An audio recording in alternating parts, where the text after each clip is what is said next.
जिसके संग से हमारा भजन छूट जाए, वो व्यक्ति, वो वस्तु, वो पदार्थ, वो वृत्ति दुश्मन की तरह चुभती है भक्त को। जाके प्रिय राम वैदेही, तजिए ताहि कोटि बैरी सम, यद्यपि परम स्नेही। करोड़ों दुश्मन के समान उसका त्याग हो जाए। तो मोबाइल शत्रु नहीं है, मोबाइल मित्र है। मोबाइल से आप एकांतिक सुन सकते हैं, मोबाइल से आप सत्संग सुन सकते हैं, मोबाइल से आप भागवतिक बातें भी तो देख सकते हैं। तो आप भागवतिक बातें क्यों नहीं देखते जब भक्त हैं? आप गलत क्यों प्रयोग करते हैं? मान लो गेम खेलना, इधर उधर के सीरियल देखना, इधर उधर की बातें देखना, वो आपके ऊपर है ना। तो आप शासन कीजिए अपने ऊपर।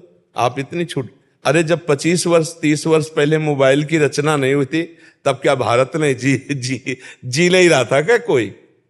आज मोबाइल रच गया तो सब इंटरनेट में ही, मोबाइल में ही प्रपंच देखने में समय नष्ट करते हैं। वो सहयोगी भी है, उसमें गुण भी है। अब पहले था कि किसी को खबर भेजनी है तो कार्ड, पोस्ट कार्ड डालकर महीना 15 दिन में चिट्ठी पहुंचती थी, मिनट के अंतर में अमेरिका में बात कर लो। कितना मतलब सहयोग हो गया। वो जब कभी कोई इमरजेंसी होता था तो तार आता था, तो बोले उनके यहाँ तार आया है, कोई घटना जरूर घटी है। अब यहाँ 1 मिनट में लगाओ नंबर, कहीं भी बात कर लो। तो मोबाइल हितकारी भी है, मोबाइल से केवल नुकसान ही नुकसान हो ऐसी बात नहीं है। मोबाइल से ही सुनकर आप लोग जुड़े हो, मोबाइल से सुनकर आप लोग आए हो, नहीं तो हमारे सत्संग को इतने लोग बैठे हैं। अगर यही जो बात हम आपसे कह रहे हैं ये कई लाख लोग सुनेंगे, मोबाइल से सुनेंगे ला, ये कई लाख लोग तो यहाँ नहीं बैठ सकते, छोटी जगह है, लेकिन इसका लाभ बड़ा हो रहा है। भारत के लोग, विदेश के लोग भी इसको सुन रहे हैं, मोबाइल से तो सुन रहे हैं। तो मोबाइल को हम दोष ना दे, हम मोबाइल में दोष दर्शन न करें, मोबाइल में जो दोष भरा हुआ है उसका दर्शन न करें। कितना बढ़िया है। कल क्या सत्संग हुआ था अभी आप सुन लो मोबाइल में, 1 महीना पहले क्या सत्संग हुआ था वो भी सुन लो।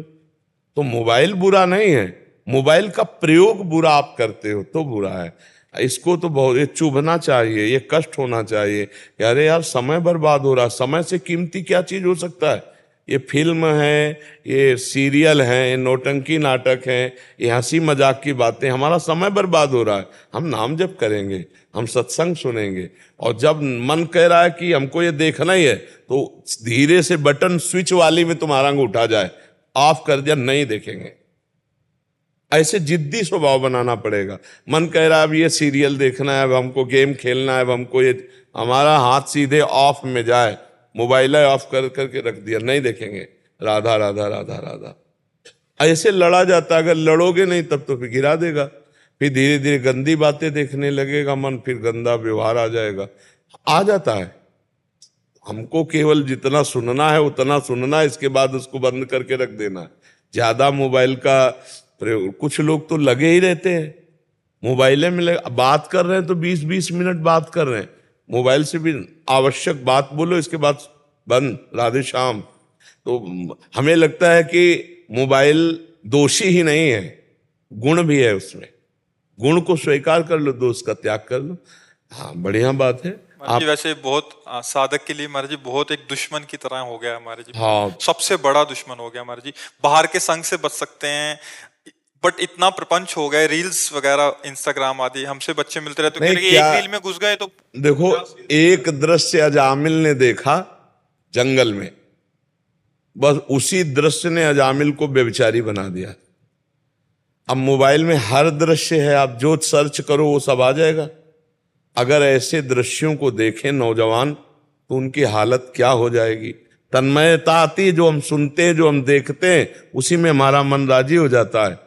तो फिल्में, गंदी बातें, गंदी चेष्टाएं, ये भी सब हैं उसी में। तो जो ऐसे देखते हैं, अपने भारत की फिल्मों में तो कुछ मर्यादाएं थी, अब धीरे धीरे कोई ऐसा सीरियल नहीं जिसमें गंदी बात न दिखाई जाए, कोई ऐसा सीरियल नाटक नहीं जिसमें गंदी क्रिया को एक सीमा तक न दिखाया जाए।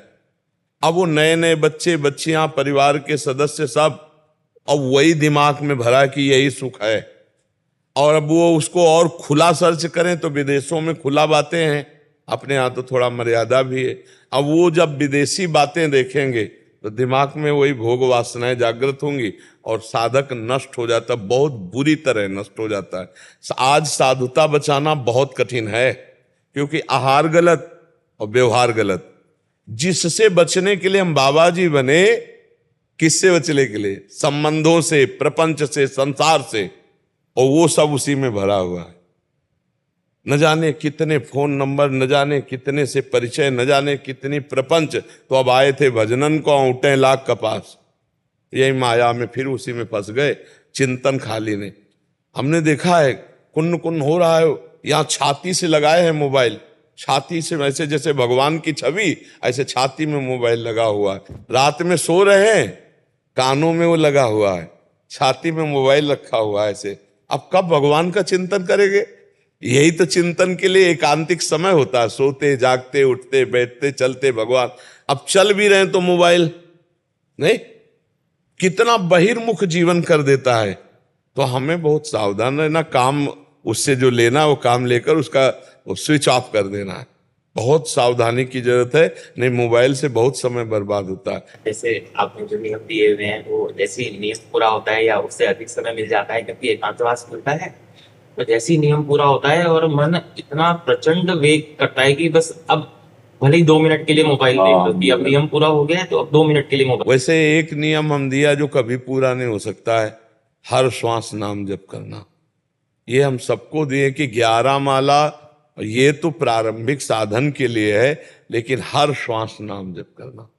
ये सत्संग में एक हम एकांतिक में, जैसे आपने पूछा तो अभी तो ये नियम पूरा कब करोगे? इसका अभ्यास कब करोगे? नियम सब प्रेम के लिए है।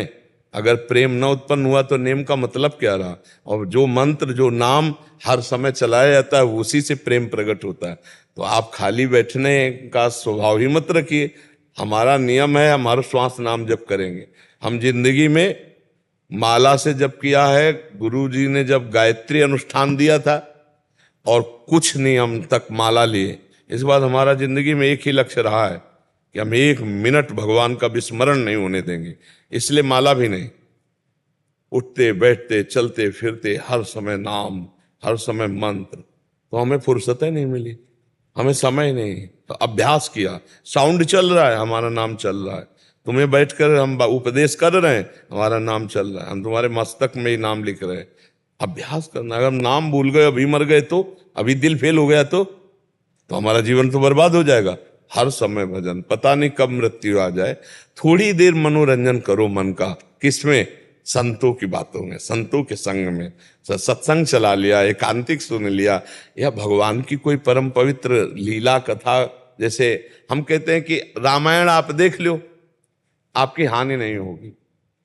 महाभारत देख लो आप, हानि नहीं होगी, क्योंकि उसमें भगवान कृष्णा देख लो, हानि नहीं होगी। उसमें क्या होगा कि बार बार स्मृति आएगी, मेरे भगवान राम जी वैसा ऐसा। भगवान की एन किन प्रकारेण स्मृति आना हमारे लिए मंगलमय। जिस वस्तु व्यक्ति स्थान से भगवान का विस्मरण हो जाए, वो हमारा दुश्मन है, वही माया है, वो हमको भगवान से विमुख कर दे। मैं आपका बहुत कमजोर बच्चा हूँ और बार बार ये इस चीज को लेके मुझे परास्त कर रहा है मेरा मन, बाकी चीजों से तो मैं लड़ पाता हूँ। मैं आपके चरणों में प्रार्थना करता हूँ कि मेरे लिए कोई दंड विधान कर दीजिए कि अगर मैं मोबाइल देखूंगा तो शायद मेरा ही मन सुधर जाएगा। प्यार और दंड में बड़ा अंतर होता है। दंड में भयवश नहीं होता, प्यार में एक प्रेम का अपना प्रभाव होता है। हमारी प्रियाजू के अधीन लालजू प्रेम के वशीभूत है। प्रेम का बहुत बड़ा भय होता है कि अगर मैं अपने गुरुदेव, अपने प्रिय से के विरोध में चलूंगा तो मुझे कभी प्रीति नहीं प्राप्त होगी उनकी। यही सबसे बड़ा भय। प्रीति का भय बड़ा होता है कि हमारे द्वारा एक भी मिनट अब व्यर्थ नहीं जाना चाहिए, क्योंकि हमने जीवन गुरुदेव को दे दिया। राधा राधा राधा, हाँ खूब, जब मन ना लगे तो सो जाओ, भले लेट जाओ, लेकिन गंदी बातें या मोबाइल आदि में समय नष्ट हो। क्योंकि सो गए तो इंद्रियां पुष्ट होंगी, जब फिर जगेंगे तो फिर भजन करेंगे, लेकिन हम गलत आचरण नहीं करेंगे। व्यास भरोसे कुंवर के सोवत पाव प्रसाद, लेकिन हम गलत नहीं जाएंगे। नहीं, कबहू तो थोरो भजन, कबहू होत विशाल, मन को धीरज छुटे नहीं, गाहे न दूजी चाल, तो बढ़िया बात बन जाएगी। जीवन में ध्यान रखना चाहिए कि अब मेरा जीवन का समय गुरुदेव को समर्पित है। गुरुदेव के समर्पित समय को मैं नष्ट नहीं कर सकता, मैं उसको भगवत स्मरण में ही लगाऊंगा। नहीं मन लग रहा तो मंदिर चले जाओ, खाली हुए लाडली जी के दर्शन करो, वहीं बैठे हैं, प्रियालाल के महल में बैठे हैं। मोबाइल को देखने से क्या है, आवश्यक काम का प्रयोग करके उसको शांत रखो, और धीरे धीरे मन को हटाया जाता है। आज से मोबाइल एकदम नहीं देखेंगे, फिर परेशान हो जाओगे। आप आधा घंटा देखते हो, 10 मिनट छोड़ो, 20 मिनट देखो, फिर 1 महीना व्यतीत करो, फिर 10 मिनट और हटा दिए, अब 10 मिनट देखा, फिर 5 मिनट हटा दिए, फिर बंद कर दिए। ऐसे जीता जाता है विषयों में। जो एकदम कसम खा लेते हो, 10-20 दिन के बाद एकदम टूट के फिर उसी में गिर जाते हैं। विषय धीरे धीरे छोड़ा जाता है, भजन बढ़ाया जाता है और धीरे धीरे छोड़ा जाता है। आज के बाद एकदम कसम खा ली मैं ऐसा नहीं करूंगा, नहीं चलेगा, महीना 2 महीना मुंह भरा गिरोगे। धीरे से उसे धीरे धीरे क्रम करके जितना छोड़ते चले जाओ, फिर उसको दोबारा स्वीकार ना करो तो विषय पर विजय प्राप्त कर लोगे। समझ गए?